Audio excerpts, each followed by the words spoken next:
Yang membuat Muhammad mati syahid itu adalah karena dia berdakwah tentang agama Islam. Itu pandangan yang benar dalam agama Islam, betul? Gugurnya dia di medan perang, maka dia digelari sebagai pahlawan. Pertanyaan saya kepada Anda. Ini kepada Muhammad ya, kepada Muhammad. Anda percaya Muhammad mati sebagai syahid? Ya betul. Muhammad mati sebagai syahid. Dalam riwayat dia diracun oleh seorang wanita. Ketika Muhammad meninggal, maka orang-orang Islam percaya bahwa tugasnya sudah selesai dan dia meninggal dalam keadaan syahid. Pertanyaan saya, yang meracun Muhammad itu, wanita yang meracun dia, apakah dia seorang pahlawan sehingga membuat Muhammad mati syahid? Walaupun Muhammad nggak mati syahid nih bang. Tenang, ya, bang, tenang. Ya, betul. Anda mengajukan pertanyaan yang sama dengan saya.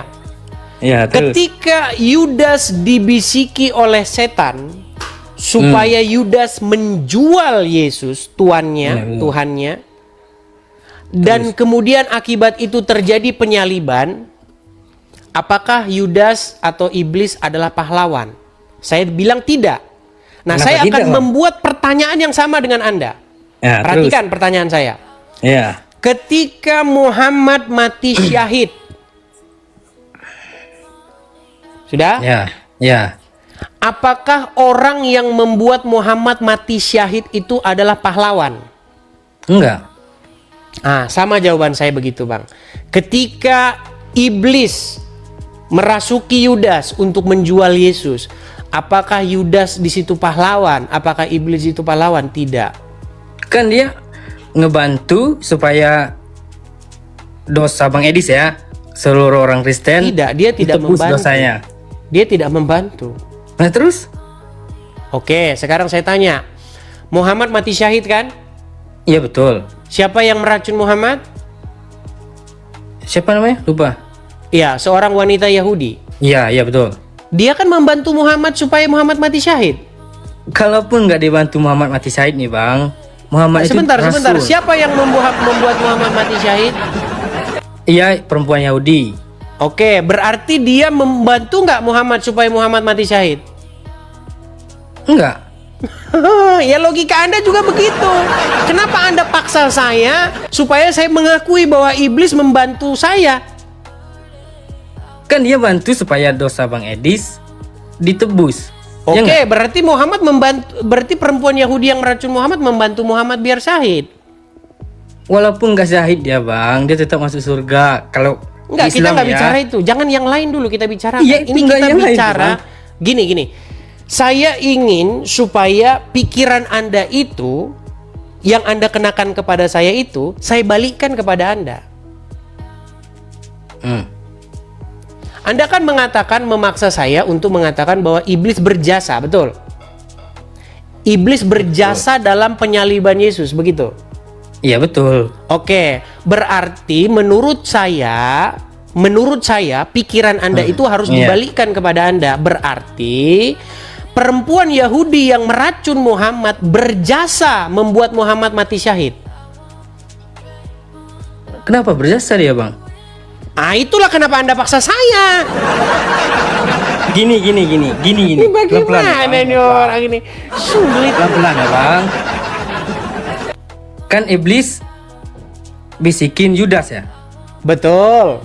Yudas untuk penebusan dosa manusia. Bukan untuk penebusan dosa. Terus? Untuk supaya orang-orang menemukan di mana Yesus berada. Pas disalib itu gunanya apa bang? Begini, ini supaya Anda paham. Dengarkan. Oke. Begini. Ini juga banyak orang-orang Kristen yang dalam tanda kutip ya, pemahamannya itu salah. Jadi membuat orang Islam berpikir bahwa itu adalah pandangan orang-orang Kristen. Begini, penyaliban itu bukan kehendak Bapa di sorga. Penyaliban itu kehendak daripada iblis. Bentar. Tapi ada yang komen tadi bang. Ya, makanya kamu Penyaliban kalau belajar Kristen terhadap sama Bible, dengarkan ini biar Anda paham. Oke. Iblis ingin membinasakan Yesus. Ada ayatnya, saya tunjukkan ayatnya. Kalau kita ngomong pakai dalil, saya tunjukkan. Jadi penyaliban itu bukan kehendak Bapa di sorga. Penyaliban itu kehendak daripada iblis. Nih, saya kasih tunjuk ayatnya ya.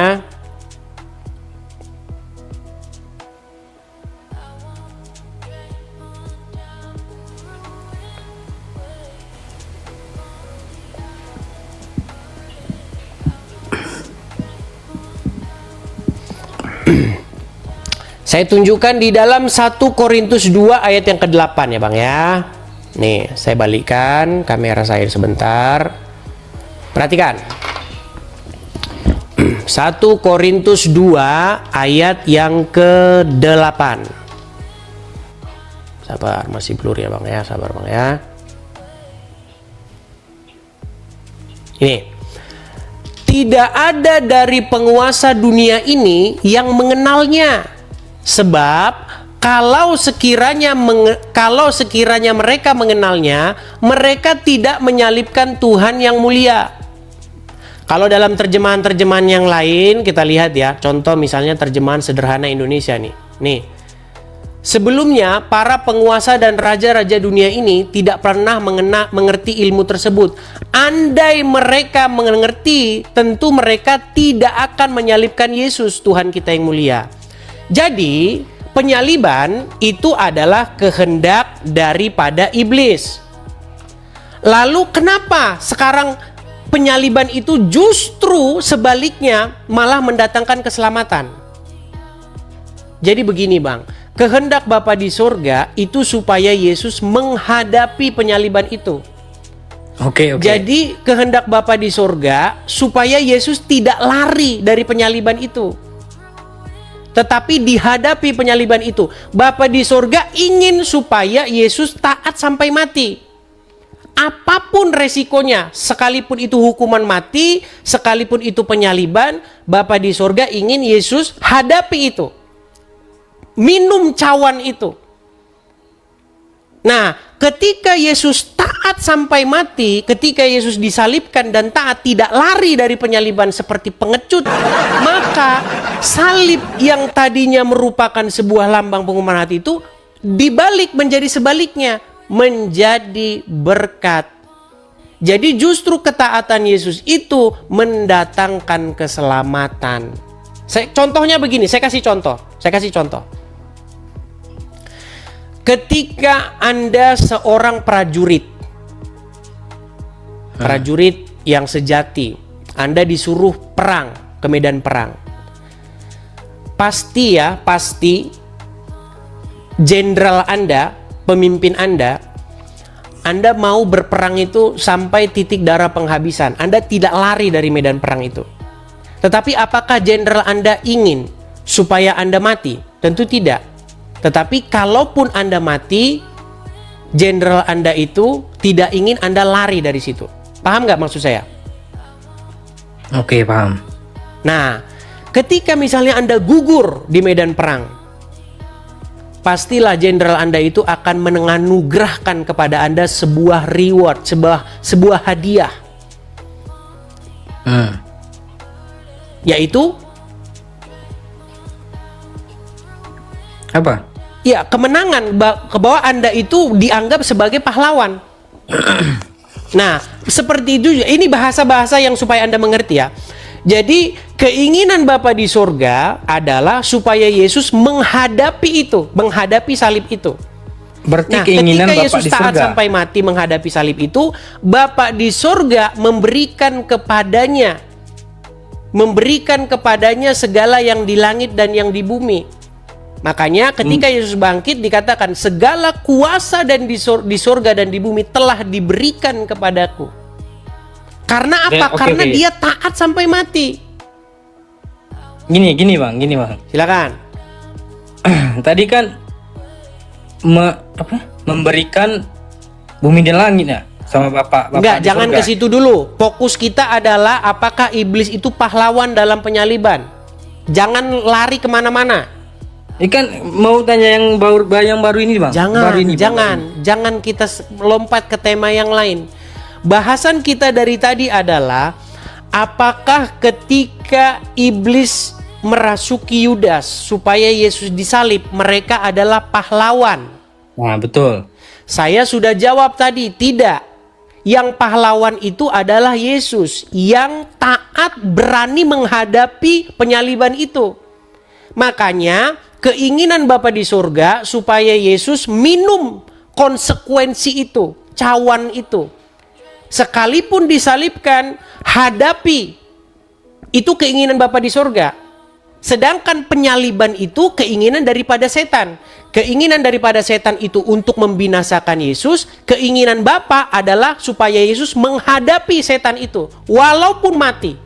Di mata orang yang menyalibkannya, memang Yesus kalah. Ketika mereka menertawakan Yesus, lihat orang lain dia selamatkan, dirinya tidak diselamatkan. Memang di mata orang lain nampaknya Yesus kalah. Di mata orang lain, tetapi tidak di mata Bapa di surga. Karena apa yang dilihat Bapa di surga bukan sama dengan yang dilihat manusia. Karena Yesus taat sampai dia mati, maka Bapa di surga menganugerahkan kepadanya segala sesuatu yang ada di langit dan di bumi. Begitu. Oke.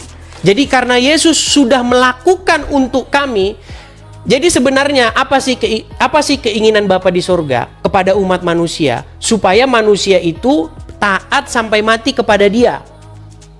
Sempurna, hidup kudus, tidak bercacat celah. Tidak ada orang yang bisa melakukan itu. Yang melakukan itu Yesus. Maka Yesus sudah melakukan segala tuntutan hukum Taurat itu. Jadi kami ini dikasih gratis. Udah ada satu orang yang lakuin, yaitu Yesus. Maka kami Penebusan dosa. ya, melakukan segala tuntutan hukum Taurat itu. Oke. Gini Bang. Jadi kami orang-orang Kristen, itu maksudnya penebusan itu seperti itu. Oke. Penebusan dosa ya. Berarti sekarang lu nggak ada dosa, Bang? Susah ini ngomong sama men. Jadi dengerin. Pelan-pelan, ulangin. Ya, Bang. Ulangin. Kan- Pelan-pelan ya, saya coba menjelaskan kepada Anda. Perhatikan. Ketika kita baca Bible, syarat untuk masuk kepada hidup yang kekal adalah hidup kudus dan tidak bercacat celah. Dan tidak ada seorang pun yang mampu melakukan itu. Semuanya gagal. Saya, Anda, semua manusia berdosa. Jatuh ke dalam dosa. Penebusan dosa intinya apa, Bang? Penyaliban itu. Makanya saya lagi jelaskan, Anda dengarkan dulu biar Anda paham. Oke. Saya ulangi lagi. Tuntutan daripada hukum Taurat adalah supaya setiap orang itu melakukan setiap detail dari hukum Taurat itu. Jangan berzina, jangan mencuri, jangan bersaksi dusta, dan seterusnya. Nggak ada satupun yang lolos dari segala tuntutan hukum Taurat itu. Ya betul. Satu-satunya yang lolos, satu-satunya yang mampu melakukan hukum Taurat itu hanyalah Yesus. Sehingga kami orang Kristen ini, kami itu sudah tuntutan melakukan hukum Taurat itu sudah dilakukan oleh Yesus. Terus? Itulah yang dimaksud penebusan. Jadi kami itu sudah dibayar. Berarti Bahwa sekarang nggak ada Yesus yang dosa. melakukannya untuk kami. Yang melakukan segala tuntutan hukum Taurat itu adalah Yesus untuk kami. Berarti nggak ada dosa. Sehingga kami bukan dibenarkan karena kami melakukan, enggak, karena kami nggak lolos. Yang melakukan adalah Yesus, untuk kami dia lakukan itu. Makanya di dalam Bible itu, karena perbuatan satu orang, yaitu Adam yang pertama, maka semua manusia mendapatkan penghukuman. Karena kesalahan satu orang, yaitu Adam berbuat dosa, maka semua orang mendapatkan penghukuman. Dan karena kebenaran oleh satu orang juga, yaitu Adam yang kedua, maka kami mendapatkan pembenaran. Jadi salib itu, Bang, salib itu menggambarkan kepatuhan dan ketaatan Yesus sampai mati. Inti penyaliban itu apa, Bang? Inti penyaliban itu adalah ketaatan Yesus sampai mati. Dan penebusan dosa. Penebusan dosa itu adalah perbuatan Yesus yang taat sampai mati untuk kami. Oke. Jadi sekarang lu ada dosa nggak, Bang? Kalau ada dosa ada, tetapi dosa saya itu tidak diperhitungkan karena Yesus sudah melakukan untuk saya. Ini maaf ya. Kalau seandainya lu bunuh orang, dosa nggak tuh, Bang? Dosa. Masuk surga nggak? Kalau saya tidak menerima Yesus dan saya tidak melakukan apa yang diperintahkan Dia, maka tetap saja saya di neraka. Contoh perintah Dia apa, Bang? Barang siapa percaya kepadaku, ia melakukan apa yang kuperintahkan kepadanya. Bagaimana saya menjadikan Yesus sebagai Tuhan atau Tuhan saya, tetapi saya tidak melakukan perintah Dia? Berarti Yesus bukan Tuhan atau Tuhan saya. Kalau Berarti seandainya Tuhan atau Tuhan saya itu setan. kalau seandainya gini, Bang, lu bunuh orang, terus lu yakin nih sama Yesus, lu Kristen kan, besoknya mati, masuk surga nggak tuh, Bang? Begini, makanya ya, Oke. begini ya. Apa maksudnya mengikut Yesus? Maksudnya menjadikan Yesus sebagai Tuhan, sebagai Tuhan, mengikut Dia, itu maksudnya apa? Gak tahu, Bang. Ya, makanya sebenarnya begini, ketika Anda tanya, berarti kalau percaya kepada Yesus membunuh orang gimana? Itu pertanyaannya udah salah. Bagaimana percaya kepada Yesus tapi membunuh orang? Kan banyak yang gitu, Bang. Gini, kalau di Islam gini, Bang. Kalau misalkan Gini, pelan-pelan kalau- ya. Abe Oke. Roy, dengarkan saya pelan-pelan. Gini ya, Oke. begini. Bisa nggak pertanyaannya begini? Ketika kamu mau patuh kepada hukum, lalu kamu melanggar hukum, bisa nggak? Nggak bisa. Nah iya, bagaimana kamu bertanya kepada saya, bagaimana kalau orang percaya kepada Yesus tapi membunuh? Berarti dia nggak percaya kepada Yesus. Tapi kebanyakan gitu, Bang. Kebanyakan begitu. Anda jangan contoh orang. Anda bahas pengertian percaya kepada Yesus. Jangan membahas orang yang mengaku percaya Yesus, tapi korupsi, tetapi membunuh. Sekarang gini, Bang. Kalau misalkan ya, sekarang saya ke rumah Bang Edis, misalkan saya Ini sudah Saya lari bunuh. kemana-mana dari tema kita. Bentar, Tema kita Bang. tadi adalah apakah setan adalah pahlawan dalam penyaliban? itu kan sudah dijawab tadi kan? Oke, sudah paham sekarang? Oke, sudah paham. Oke, apa jawaban saya tadi? Kan kalau itu malah dibalikin nih. Nabi Muhammad racun. Nah, ini gimana ini Anda ini? Bang, dengerin. Oke. Dengerin ya. Tadi kan Anda punya pertanyaan. Ini pertanyaan Anda itu sebenarnya bukan dari diri Anda, tapi dari Zuma, kemudian menular ke Uncu PI, kemudian menular kepada banyak orang Islam. Betul? Enggak terzuma aja nggak tahu saya, Bang. Ya sudah, dari mana Anda dapatkan pertanyaan itu? Mana? Dari mana Anda mendapatkan pertanyaan itu? Dari pikiran saya, Bang. Bohong. Anda punya Bible di rumah? Nggak ada, cuman Ya, dari penasaran mana aja Anda kan bisa kalau- dapat itu kalau nggak punya Bible dari rumah? nggak ada Bible saya, Bang. Saya Islam. Gini. Anda itu punya pertanyaan itu karena ada orang Islam sebelum Anda yang menanyakan itu. Pertanyaan itu sebenarnya asalnya dari Don Ditan dalam sebuah podcastnya.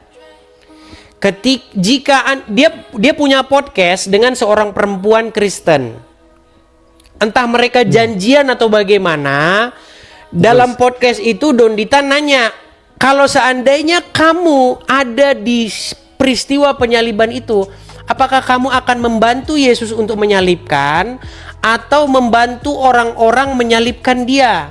Membantu Yesus menyalibkan atau melepaskan Yesus dari penyaliban? Nah, ada sebuah dilema yang diutarakan oleh Donditan itu. Kalau misalnya dia membantu Yesus menyalibkan, berarti nanti jadi tidak ada penebusan. Terus kalau misalnya dia bersama-sama dengan menyalibkan, berarti sama dengan Yudas. Kan kira-kira seperti itu. Betul? Ya, terus? Nah, pertanyaan itu bisa saya balik kepada kamu. Ketika Muhammad diracun dan akibat Muhammad diracun itu dia mati syahid. Pertanyaan saya, kamu bantu Muhammad ngeracunin Muhammad atau mencegah dia supaya Muhammad tidak diracun? Mencegah dia. Berarti kamu menghalang-halangi Muhammad mati syahid kan? Walaupun dia gini-gini bang. Ini Berarti kan kamu tadi menghalang-halangi Muhammad mati syahid. walaupun dia nggak mati Kamu syahid. melawan Muhammad, Juga, Bang. menghalangi kehendak Allah ini kamu. Kehendak. Oh gini, saya tanya aja. Muhammad diracun itu oleh wanita Yahudi itu kehendak Allah bukan? Iblis. Tapi gara-gara kehendak iblis Muhammad mati syahid loh. Walaupun dia nggak mati syahid bang, dia tetap Enggak, masuk surga. jangan walaupun kita jangan bicara pengandaian lagi. Akibat Muhammad diracun, dia mati syahid masuk surga, betul? Betul. Berarti iblis berjasa membuat Muhammad masuk surga. Iblis. Walaupun dia nggak mati syahid bang. Ya, pertanyaan Anda itu sebenarnya gini, saya cuma mau balik pola pikir kamu gitu loh. Pola pikir Oke, kamu oke. yang kamu dapat dari Donditan itu saya balikin ke kamu. Oke gini. Bang. Ketika kamu mempertanyakan kekristenan, apakah iblis berjasa dalam hal penyaliban itu? Tidak berjasa. Kenapa tidak Sejak berjasa kapan bang? iblis berjasa? Seperti itu pula perempuan Yahudi yang menyalib meracun Muhammad, dia tidak berjasa untuk membuat Muhammad mati syahid. Yang membuat Muhammad mati syahid itu adalah karena dia berdakwah tentang agama Islam. Itu pandangan yang benar dalam agama Islam, betul? Iya betul. Iya, sedangkan Gini, yang Bang. menyalib meracun Muhammad itu adalah kejahatan dia. Iya betul kejahatan dia. Walaupun orang berbuat jahat kepada Muhammad, tetap Muhammad mati syahid. Tetap dalam pandangan Allah dia menang. Walaupun di dalam pikirannya orang yang meracunnya, dia kalah karena telah membunuh Muhammad. Nah, saya ingin supaya kita saling memahami, saling mengerti.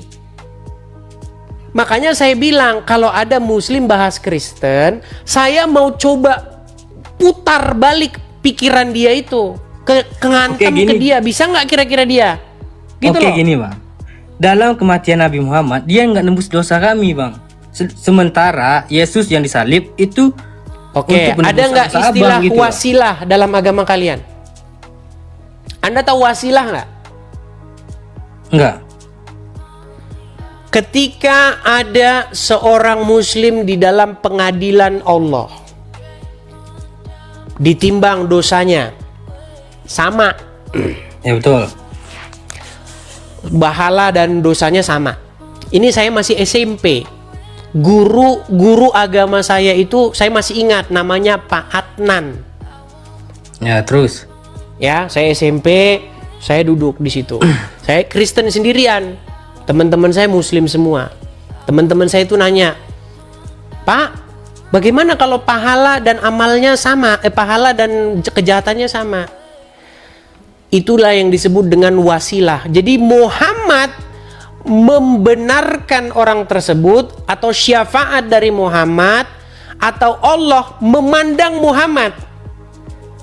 Karena Muhammad maka orang tersebut dimasukkan ke dalam surga. Paham nggak Anda? Itu yang disebut Oke. dengan wasilah. Oke. Jadi karena kebenaran Muhammad, karena kesolehan Muhammad, karena Muhammad dipandang oleh Allah, maka orang tersebut demi Muhammad dimasukkan ke dalam surga oleh Allah. Nah, kalau Anda paham dengan istilah-istilah seperti itu, sebenarnya di dalam kekristenan itu begini, karena ketaatan Yesus, karena kesolehan Yesus, karena kebenaran Yesus, maka kami yang percaya kepada Dia itu dibenarkan. Makanya ibarat kata, kalau kita masuk ke pengadilan, Yesus ada di depan, kami di belakangnya. Ya betul. Makanya penyaliban itu seperti itu, Bang. Segala tuntutan ketaatan, tuntutan kesolehan, kekudusan, hidup benar, tidak bercacat celah, itu hanya digapai oleh Yesus. Makanya oleh satu pelanggaran manusia, yaitu Adam yang pertama, maka semua manusia menjadi berbuat dosa. Semua manusia mendapat hukuman. Nah, keadilan Tuhan adalah karena kebenaran satu orang pula, yaitu Adam yang kedua. Yesus itu adalah Adam yang kedua. Maka semua manusia mendapatkan penebusan. Itu penebusan itu begitu. Jadi kami ini dibayar bukan dengan emas, bukan dengan perak, tetapi dibayar dengan darah yang tertumpah di atas kayu salib. Makanya ketika kami memandang kepada Dia yang tertikam, kami sembuh. Itu maksudnya. Karena Dia, Yesus, sudah melakukannya untuk saya.